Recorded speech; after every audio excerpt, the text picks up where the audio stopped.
ಇನ್ನು ಯಾವಾಗ ಮಾತಾಡ್ತೀರಿ? ಒಳ ಮೀಸಲಾತಿ ಜಾರಿ ಆಗ್ಬೇಕಂದ್ರೆ ತಾವೆಲ್ಲರೂ ಮಾತಾಡ್ಬೇಕು.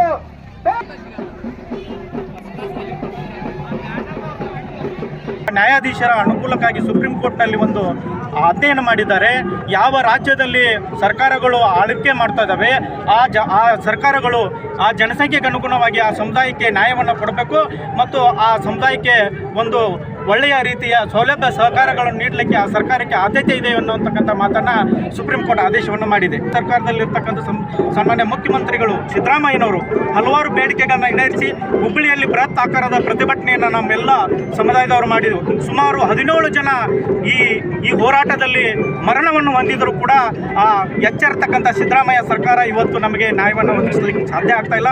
ಮಾನ್ಯ ಸುಪ್ರೀಂ ಕೋರ್ಟ್ ಆದೇಶವನ್ನು ಧಿಕ್ಕರಿಸಿ ಪರಿಶಿಷ್ಟ ಜಾತಿಗಳ ಒಳ ಮೀಸಲಾತಿ ಹೋರಾಟ ಸಮಿತಿ ಹುಕ್ಕೇರಿಯವರ ಒಂದು ಸಂಯುಕ್ತಾಶ್ರಯದಲ್ಲಿ ತಾವೇನಿದೆಲ್ಲ ಇವತ್ತು ನನಗೆ ಒಂದು ಮಾನ್ಯ ಸರ್ವೋಚ್ಚ ನ್ಯಾಯಾಲಯದ ಆದೇಶದಂತೆ ಒಳ ಮೀಸಲಾತಿ ಜಾರಿ ಮಾಡುವಂತೆ ಒಂದು ಪ್ರತಿಭಟನೆ ಹಮ್ಮಿಕೊಂಡಿದ್ದೀರಿ. ನಮ್ಮ ಒಂದು ಈ ಒಂದು ಮನವಿಯಲ್ಲಿ ಏನಿದೆ ಬೇಡಿಕೆ ಅದನ್ನೆಲ್ಲನೂ ಕೂಡ ಅಂತೆಲ್ಲ ನಾವು ಮೊನ್ನೆ ಜಿಲ್ಲಾಧಿಕಾರಿಗಳ ಮುಖಾಂತರ ಮೊನ್ನೆ ಸರ್ಕಾರಕ್ಕೆ ತರುವ ನಿಟ್ಟಿನಲ್ಲಿ ನಾವು ಒಂದು ಅಗತ್ಯ ಕ್ರಮ ವಹಿಸುವಂತೆ ಈ ಒಂದು ವೇದಿಕೆ ಮುಖಾಂತರ ತಮಗೆ ನಾನು ಕೋರ್ಕೊಳ್ತೀನಿ. Thank you madam.